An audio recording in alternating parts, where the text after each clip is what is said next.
Hello my dear students, welcome to my online class. Today I am going to take class on the remaining part of clauses. In my previous class I discussed about noun clause. Today I will also discuss about adjective clause and adverb clause. So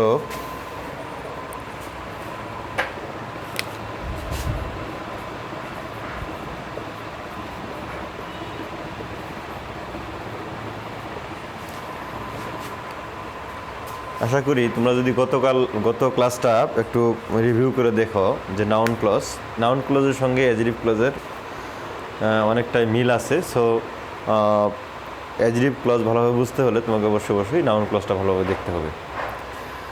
তো আমরা গত ক্লাসে দেখেছিলাম যে special কিছু conjunction আছে যেগুলো দ্বারা নাউন ক্লজ শুরু হয়ে থাকে, যেমন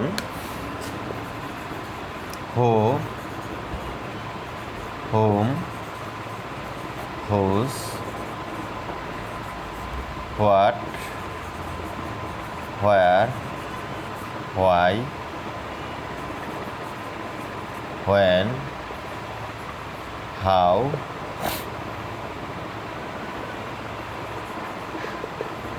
হুইচ। হ্যাঁ, আমরা গত ক্লাসে দেখেছিলাম যে এই কনজাংশনগুলো দ্বারা নাউন ক্লজ শুরু হয়ে থাকে। আজকে আমরা অ্যাডজেক্টিভ ক্লজ নিয়ে যখন কথা বলবো তখন আমাদের এই বিষয়টাই মাথায় রাখতে হবে যে অ্যাডজেক্টিভ ক্লজও সবসময়ই এই কনজাংশনগুলো দ্বারাই শুরু হয়ে থাকে। তবে অ্যাডজেক্টিভ ক্লজ এবং নাউন ক্লজের মধ্যে পার্থক্যগুলো আমরা একটু লক্ষ্য রাখবো। সেটা হচ্ছে, মনে রাখবে অ্যাডজেক্টিভ ক্লজ এবং নাউন ক্লজের পার্থক্য হচ্ছে নাউন ক্লজের অ্যান্টিসিডেন্ট থাকবে না, কিন্তু অ্যাডজেক্টিভ ক্লজের অ্যান্টিসিডেন্ট থাকতে হবে। এই বিষয়টাই অনেক ইম্পর্টেন্ট। এটাই ডিপেন্ড করে, এটাই একমাত্র তোমাকে চিনতে সাহায্য করবে যে কোনটা নাউন ক্লজ আর কোনটা অ্যাডজেক্টিভ ক্লজ। অর্থাৎ অ্যান্টিসিডেন্ট থাকলে অ্যাডজেক্টিভ ক্লজ, কিন্তু অ্যান্টিসিডেন্ট না থাকলে সেটা নাউন ক্লজ হবে।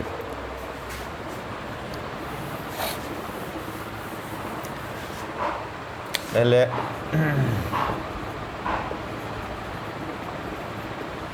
অ্যান্টিসিডেন্টের বাংলা হচ্ছে পূর্বপথ। অ্যান্টিসিডেন্টের বাংলা হচ্ছে পূর্বপথ।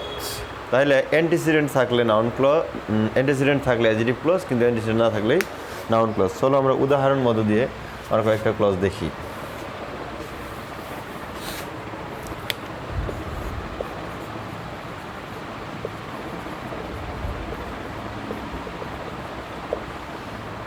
এখানে লক্ষ্য করো, আই নো হচ্ছে প্রিন্সিপাল ক্লজ, আর হোয়ার হি লিভস এটা হচ্ছে নাউন ক্লজ। যেহেতু এই নো ট্রানজিটিভ ভার্বের অবজেক্ট হিসেবে বসছে, কিন্তু এই সেন্টেন্সটাকে, এই ক্লজটাকে আমরা ইচ্ছা করলে অ্যাডজেক্টিভ ক্লজ বানাতে পারি এভাবে।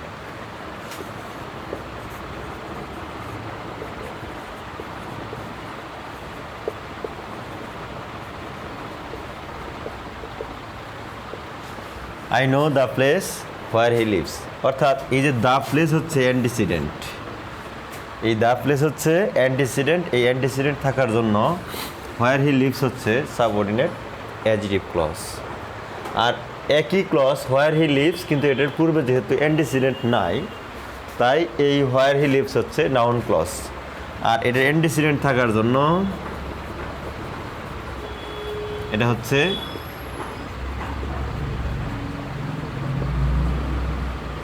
Adjective clause. আশা করি বুঝতে পারছো। মনে রাখবে নাউন ক্লজ এবং অ্যাডজেক্টিভ ক্লজের মধ্যে পার্থক্য এটুকুই। নাউন ক্লজ যে কনজাংশন দ্বারা শুরু হয়, অ্যাডজেক্টিভ ক্লজও সেম সেই কনজাংশন দ্বারাই শুরু হয়, কিন্তু পার্থক্য হচ্ছে অ্যান্টিসিডেন্ট থাকবে এবং অ্যান্টিসিডেন্ট থাকবে না। আমি আরও কিছু উদাহরণ দিচ্ছি।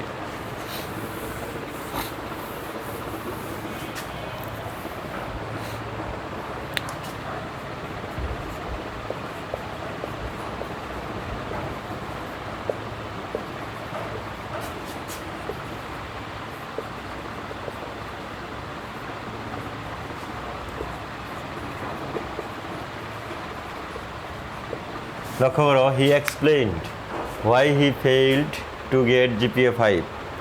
সে ব্যাখ্যা করলো কেন সে জিপিএ 5 পেতে ব্যর্থ হয়েছিল। সো এটা হচ্ছে subordinate noun clause.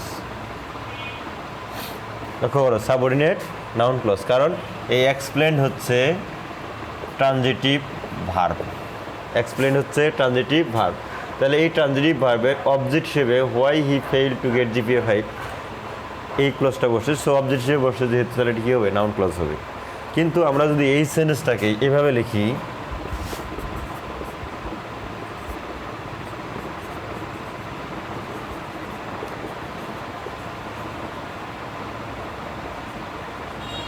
he explained the reason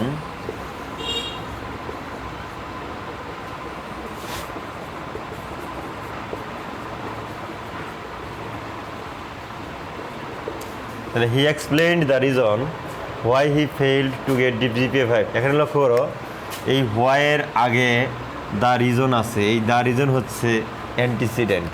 so এই অ্যান্টিসিডেন্ট থাকার জন্য why he failed to get GPA 5 এটা হচ্ছে সাবঅর্ডিনেট অ্যাডজেক্টিভ ক্লজ।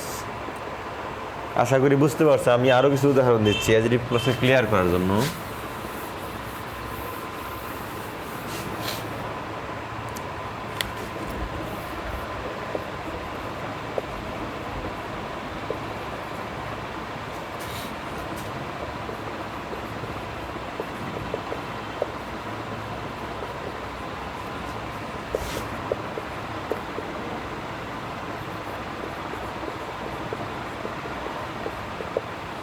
লক্ষ্য করো, the man who loves his country is a Patriot.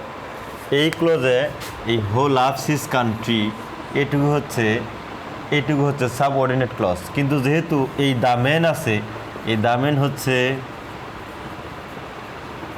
Antecedent. এই দ্য ম্যান হচ্ছে অ্যান্টিসিডেন্ট। এই অ্যান্টিসিডেন্ট থাকার জন্য হু লাভস হিজ কান্ট্রি এটা হচ্ছে সাবঅর্ডিনেট অ্যাডজেক্টিভ ক্লজ। আর the man is a patriot এটা হচ্ছে প্রিন্সিপাল ক্লজ। আশা করি বুঝতে পারছো। আমি আরও কিছু উদাহরণ দিচ্ছি তোমাদের ক্লিয়ারের জন্য।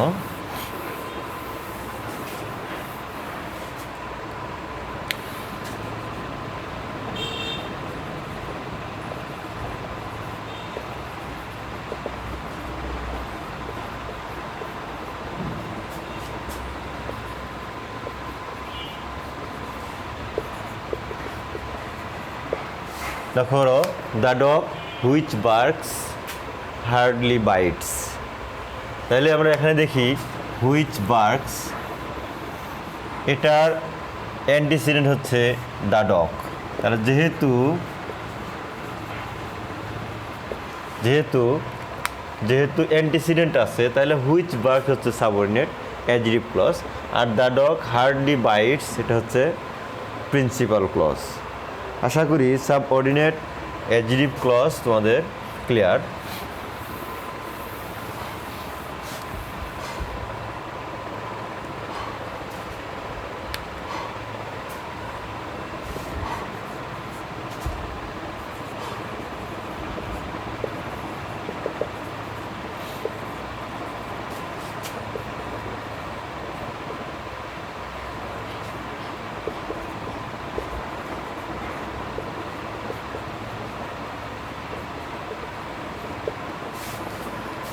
হ্যাঁ, দেখো, the book which you lend me is very interesting.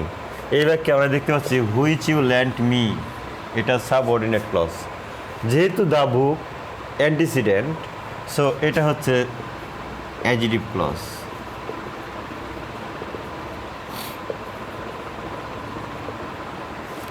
তাহলে the book is very interesting principal clause, এবং হুইচ ইউ ল্যান্ড মি এটা হচ্ছে subordinate clause, subordinate adjective clause.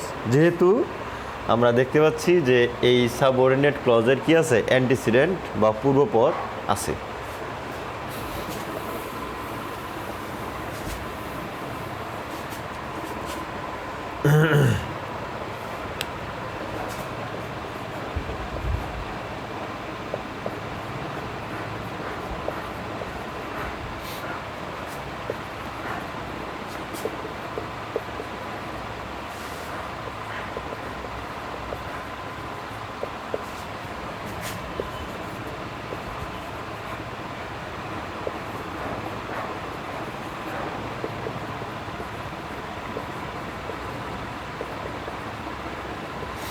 এখানে দেখো ওরা mister Maqbool who is the principal of our college is an honest man.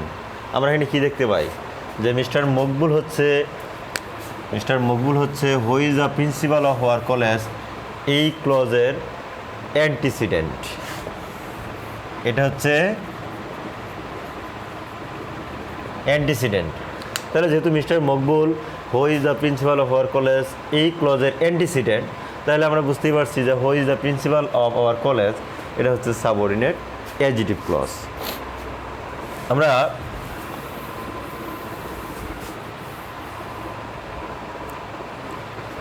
আরও দু একটা উদাহরণ দিচ্ছি।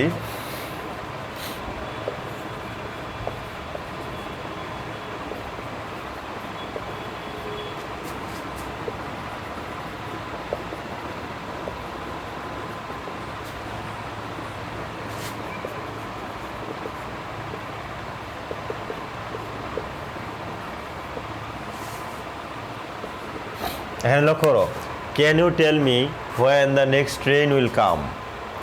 তাহলে আমরা যদি এই সেন্টেন্সটাকে আমরা একটু অ্যানালাইসিস করি, আমরা দেখি যে ক্যান ইউ টেল মি এটা হচ্ছে প্রিন্সিপাল ক্লজ, আর when the next train will come, লক্ষ্য করো when the next train will অর্থাৎ অ্যান্টিসিডেন্ট হচ্ছে সেই শব্দ, সেই ওয়ার্ড যা সম্পর্কে পরবর্তী ক্লজটি ব্যাখ্যা করে। তাহলে এখানে দেখতে পাচ্ছি যে এই মি সম্পর্কে এখানে ব্যাখ্যা করে নাই, তাহলে এখানে যা ব্যাখ্যা করছে এই শব্দটা এখানে নাই, সো এটা অ্যান্টিসিডেন্ট নাই যেহেতু। তাহলে আমরা দেখতে পাচ্ছি can you tell me principal clause, আর when the next train will come এটা হচ্ছে সাবঅর্ডিনেট নাউন ক্লজ। কিন্তু আমরা যখন এই সেন্টেন্সটাকেই এভাবে লিখব,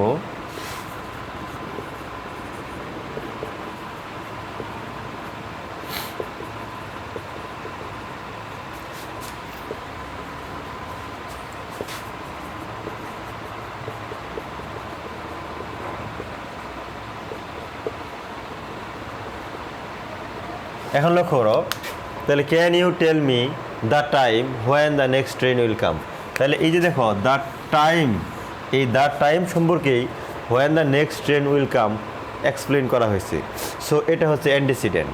অ্যান্টিসিডেন্ট থাকার জন্য when the next train will come এটা হচ্ছে সাবঅর্ডিনেট অ্যাডজেক্টিভ ক্লজ। আর একই অবস্থা এখানে শুধুমাত্র অ্যান্টিসিডেন্ট না থাকার জন্য when the next train will come এটা হচ্ছে সাবঅর্ডিনেট নাউন ক্লজ। আশা করি নাউন ক্লজ এবং অ্যাডজেক্টিভ ক্লজ এই দুইটার মধ্যে তোমাদের পার্থক্য ক্লিয়ার হয়েছে, এবং তোমরা অবশ্যই এই বিষয়গুলো আরও খুব কেয়ারফুলি বইতে এক্সারসাইজ দেওয়া আছে, এগুলো একটু দেখবে। তারপরেও যদি কোনো প্রবলেম ফেস করো তাহলে অবশ্যই আমাদের ইনফর্ম করবে।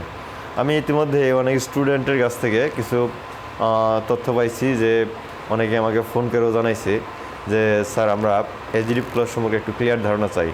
আমি যতটুকু আজকে এক্সপ্লেন করছি আমি আশা করি যে অ্যাডজেক্টিভ ক্লজ এর বেশি আর ব্যাখ্যা করার প্রয়োজন নাই, এটুকুতেই আশা করি যথেষ্ট ক্লিয়ার হওয়ার কথা। তদুপরি তোমরা বাসায় আবার প্র্যাকটিস করো, যদি কোনো প্রবলেম ফেস করো অবশ্যই আমাকে আবার ইনফর্ম করো। আমি ইমিডিয়েটলি তোমাদের অ্যাডভার্ব ক্লজ নিয়ে খুব শীঘ্রই আমি আবার তোমাদের সামনে হাজির হব। তোমরা সে নাগাদ ভালো থাকো, এবং এই আমরা যে অনলাইন ক্লাসগুলো নিচ্ছি সেই ক্লাসগুলো অবশ্যই ভালোভাবে দেখো, যাতে তোমাদের প্রবলেম সলভ করা সম্ভব হয়। তো সকলে সুস্বাস্থ্য কামনা করি, সবাই ভালো থাকো, আল্লাহ হাফিজ।